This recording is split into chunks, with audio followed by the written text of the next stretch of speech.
मेरे प्यारे विद्यार्थियों, आप सभी का स्वागत। प्रेम सदा माफ़ी मांगना पसंद करता है और अहंकार सदा माफ़ी सुनना पसंद करता है। तो हमें क्या करना चाहिए?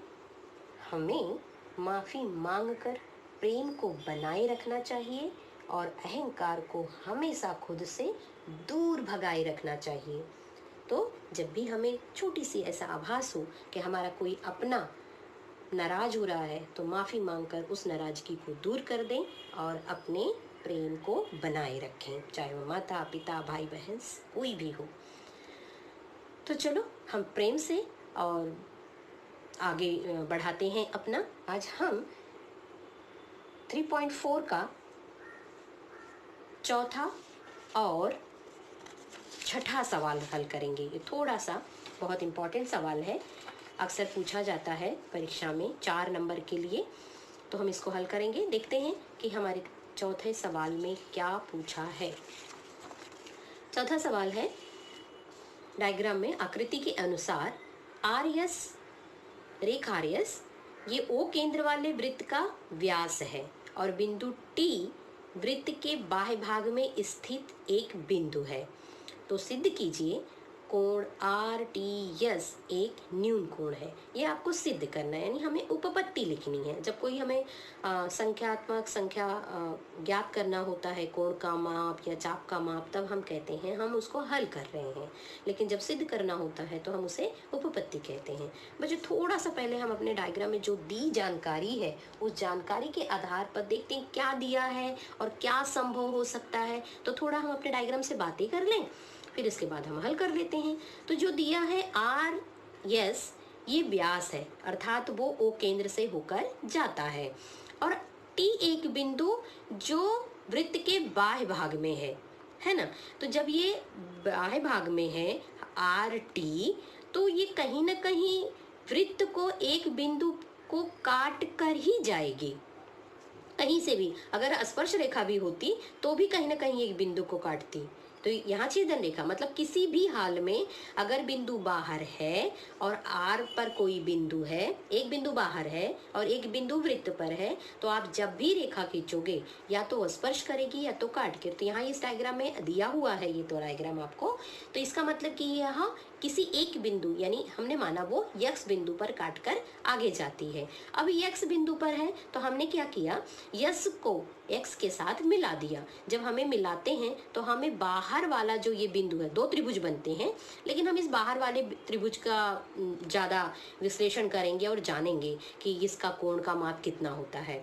तो बच्चों हम देखते हैं कि जब ये अर्धवृत्त है, क्योंकि ये व्यास है दिया हुआ है, तो हमें ये भी पता है कि अर्धवृत्त में बना कोण समकोण होता है। तो ये समकोण है, अर्थात ये कोण, इस त्रिभुज में भी ये कोण समकोण है। अब एक कोण 90 अंश के हैं तो बाकी दो क्या होंगे, दोनों का योगफल 90 होगा, है ना।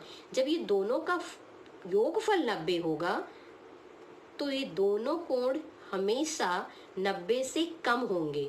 90 से कम होने का मतलब क्या है, न्यून कोण है। बस ये बात हमें समझ में आ गई। इसी बात को हमको अभी लिखना है। तो चलो हम कैसे लिखते हैं इस सवाल को। माना कि रेख आर टी यह वृत्त को बिंदु यक्स पर प्रतिच्छेदित करती है। जैसे मैंने कहा कि रेखा बाहर जा रही है टी बिंदु से, आर से टी की रेखा, तो कहीं न कहीं यक्स पर वह प्रतिच्छेदित कर रही है, तो उसी को हम मान लेंगे कि माना कि रेख आर टी यह वृत्त को बिंदु यक्स पर प्रतिच्छेदित करता है। अतः रेख आर यस खींचते हैं। अब हम देखते हैं कि कोण आर यक्स 90 अंश है, अर्धवृत्त में बना कोण, अर्धवृत्त में है इसलिए उसका माप, अर्धवृत्त में बना कोण समकोण होता है, हमने सिद्ध किया है। इसलिए रेख यस यक्स लंब है रेख आर टी पर, और इसका मतलब कोण यस यक्स टी बराबर 90 है। हम इसको कथन 1 लिख देंगे। अब आगे हम बढ़ते हैं। इसलिए त्रिभुज यस एक्स टी एक समकोण त्रिभुज होगा। हमने पहले ही बातें अपने डायग्राम के साथ हमने डिस्कस किया था। कोण यस एक्स टी तीनों कोण, आप अब यहाँ पर भी आप चाहें तो तीनों कोणों का नाम एक लेटर में लिख सकते हैं, क्योंकि यहाँ और कोई कंफ्यूजन नहीं है। लेकिन फिर भी मैं बार बार कहती हूँ कि हमेशा कोण का नाम 3 लेटर में लिखने का प्रैक्टिस रखिए, लेकिन फिर भी जहां संभव होगा तो कोण x कोण t प्लस कोण s ऐसे भी लिख सकते हो। तो तीनों कोणों का माप 180 अंश होता है, जैसा हम जानते हैं त्रिभुज के अंतःकोणों के माप। इसलिए एक कोण 90 है, हमने देखा कथन 1 से, कथन 1 में हमने लिखा था। तो तीनों कोण का नाप रखेंगे, 90 बराबर 180 अंश। अब इस 90 का पक्षांतर करेंगे, यानी कि दो कोणों का योगफल, ये जो दो कोण है ना बच्चों, ये दोनों कोणों का योगफल कितना हुआ, 90।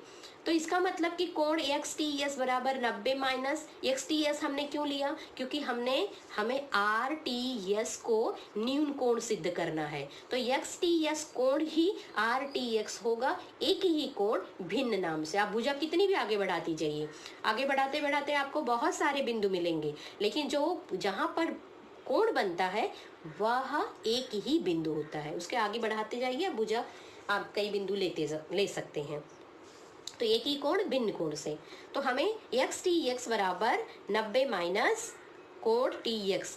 तो बच्चों जब एक कोण का माप 90 में से माइनस करेंगे हम कोई भी, अब जैसे हमारे पास कोई संख्या है, 90 में से अगर हम एक भी माइनस करते हैं तो कितना मिलेगा, 89।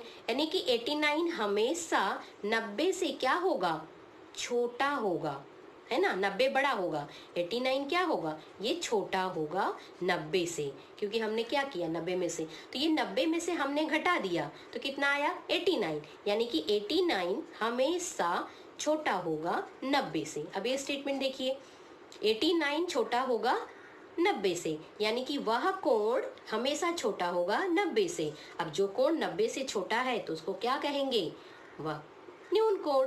तो एक्स टी एक्स की जगह हमने आर टी एस लिख दिया, क्योंकि हमारे सवाल में आर टी एक्स था। लेस देन 90, 90 से छोटा है, एक ही कोण भिन्न नाम से, इसलिए कोण आर टी एस एक न्यून कोण है न्यून कोण की परिभाषा से। क्योंकि जो कोण 90 से कम होते हैं हम उन्हें क्या कहते हैं, न्यून कोण कहते हैं। है ना बच्चों, है ना सरल, खाली देखने में थोड़ा सा लगता है लेकिन एकदम सरल है। अब बढ़ते हैं छठे सवाल की तरफ। छठा सवाल है,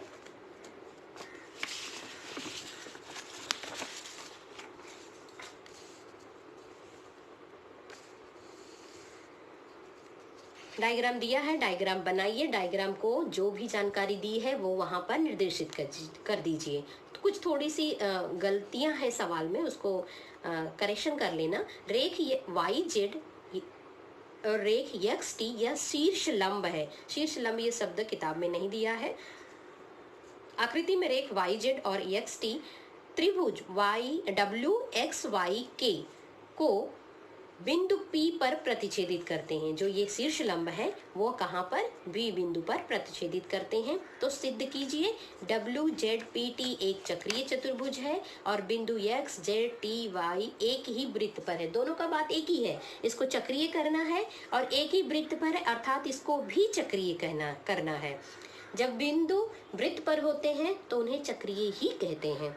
तो ये दोनों का मतलब यही है, शब्दों का खाली हेर फेर है। तो WZPT एक चक्रीय चतुर्भुज है, ये सिद्ध करना है, और बिंदु XZTY ये चारों बिंदु ये एक ही वृत्त पर है, ये हमें सिद्ध करना है। तो चलो चलते हैं, हम इसको सिद्ध कर लेते हैं अपने सवाल को। जो दी है जानकारी हम वहीं से शुरुआत करते हैं। क्या दिया है हमारी जानकारी में कि रेख वाई जेड और रेख एक्स जेड शीर्ष लंब है, अर्थात कि और दोनों क्या कर रहे हैं, बिंदु P पर प्रतिच्छेदित कर रहे हैं। बच्चों जो भी जानकारी ये दी है लंब वाला, इसको आप शब्दों में लिख सकते हो कि वाई जेड और एक्स जेड ये लंब है, अर्थात इस रेखा पर बनने वाले दोनों कोण समकोण होंगे, है ना। और WY पर भी XT लंब है, यानी शीर्ष लंब है, यानी रेखा WY पर T पर बनने वाला, यानी इस रेखा पर और XT द्वारा ये बनने वाले दोनों कोण समकोण होंगे। आप इसको वाक्य में भी लिख सकते हो या उसको संकेत के रूप में भी, लेकिन लिखना है आपको।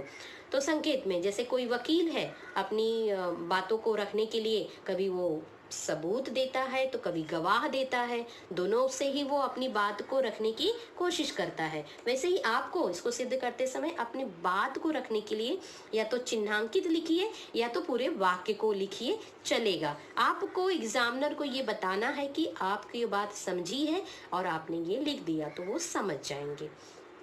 तो मैंने यहाँ पर संकेत में भी लिख दिया है। तो मैंने जैसे कहा कि आप लिख सकते हो रेखा पर बनने वाले दोनों कोण समकोण है, क्योंकि यह शीर्ष लंब है और वाई जेड शीर्ष लंब है, इसलिए एक्स डब्ल्यू पर बनने वाले कोण भी समकोण होंगे। तो वही चीज मैंने संकेत में लिखा है।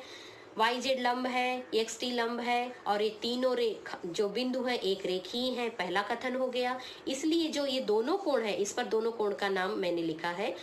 कभी कभी बच्चों को ये कंफ्यूज होता है, इसलिए मैं बार बार कह रही हूँ, तो आप खाली शब्दों में लिख दीजिए कि इस पर बनने वाले दोनों कोण समकोण है। इस बात को खाली आप एक लाइन में लिखेंगे तो भी चलेगा, जो मैंने यहाँ कोण के नाम पे लिखा है। तो मैंने दोनों कोण का नाम लिख दिया है। कोण वाई जेड डब्ल्यू बराबर कोण वाई जेड एक्स बराबर 90, क्योंकि इस पर शीर्ष लंब है, और कोण एक्स टी वाई बराबर कोण एक्स टी डब्ल्यू बराबर 90, क्योंकि एक्स टी लंब है वाई जेड पे। मैंने ये दोनों कोण का नाम लिखा है यहाँ पर, ऐसे और ए यहाँ पर।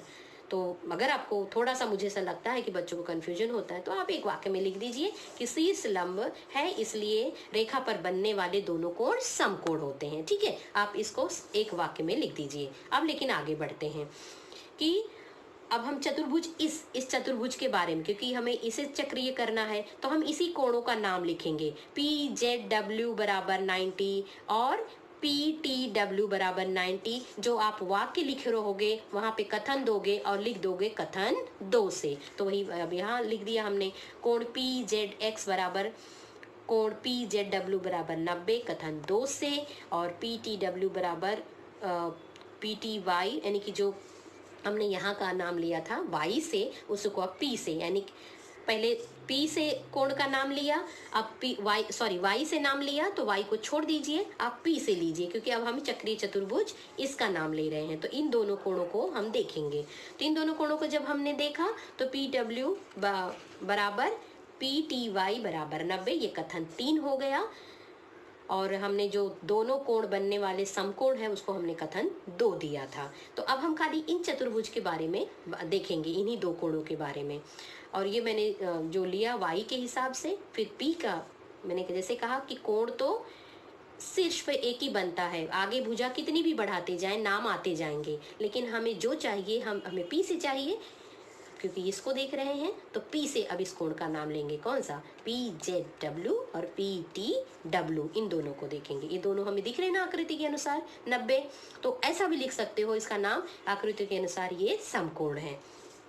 तो हमने अब आगे इस चक्रीय चतुर्भुज में देखेंगे एक ही कोण भिन्न नाम। अब चतुर्भुज डब्ल्यू टी पी जेड में, या हम कोण का नाम कोई भी चतुर्भुज का नाम हम कुछ भी ले सकते हैं। जहां से शुरू करोगे, जैसे डब्ल्यू से शुरू किया तो डब्ल्यू टी पी जेड या डब्ल्यू जेड पी टी, एक ही चक्र में हम नाम लिखते हैं, चाहे जहां से शुरुआत करोगे।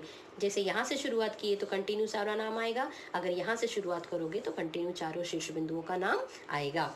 तो अब हम दोनों कोण को लेते हैं, कौन कौन से, कोण पी जेड डब्ल्यू प्लस कोण पी टी डब्ल्यू, है ना, पी जेड डब्ल्यू और पी टी डब्ल्यू, और दोनों 90-90 हैं, हमने लिख दिया 90-90 कथन 3 से। तो अब तीनों का ये दोनों कोण जो है 180 हो गए, और परंतु क्या है, ये देख रहे हो सम्मुख हैं। अगर सम्मुख कोण 180 अंश के हो गए, यानी संपूरक हो गए, तो चक्रीय चतुर्भुज प्रमेय के विलोम से हमने सिद्ध किया है, या प्रमेय भी, तो उसके प्रमेय से विलोम से डब्ल्यू जेड पी टी एक चक्रीय चतुर्भुज हो गया। हम ये विलोम भी पढ़ चुके हैं और चक्रीय चतुर्भुज प्रमेय भी पढ़ चुके हैं। अगर आपने नहीं पढ़ा है तो प्रीवियस वीडियो में जाकर देख लीजिए और समझ लीजिए।